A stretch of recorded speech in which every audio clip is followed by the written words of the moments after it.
Осы кейбір әйелдер болсын, ерлер болсын, мына 50-60-қа келсе де чырайынан қамтанып бір әйбәт болып тұрады.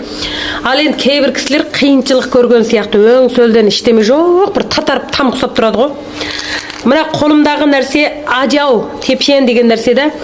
Ажау қан толықтайтын. Mesela мен бұданчы мынандай 50-55 сомға үш құты беремін да, қалқым.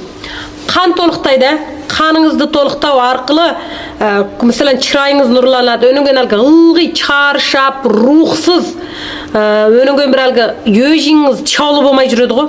Чұқым жеңіздер. 55-ке үш құрап беремін. Мына ажауды ылғи бұрын дияншиде де иланын көресіздер. Бірінші темір құрамыңыз тоқылайды. Мынау мақсус әйелдердіке өнінген құрамында бұның гоучи бар. Гоучи раққа қарсы. Бұл нәрсені сіздер ішпесеңіздер болмайды. Басқа нәрсені ғой жөн таныстырамыз, ішпесеңіздер болмайды. Әйел адам чұқым ішу керек. Мәселен, өздеріңіз білесіздер, ерлерге лайқау келе ма? Келмейді. Әйелдерге ғана келетін болғаннан кейін. Зады сіздер тұтыныңыздар. Тұтынып бұның зиянын көрмейсіздер.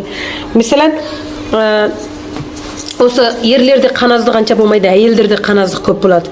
Өнінген қаназ болғаннан кейін әлгі рухсыздық, өнінген әйерлерге қарағанда әйелдер ауру, ана бала жатқандай, наңдың бар, кеудеде бірдеме осындай ауру өте көп бізде.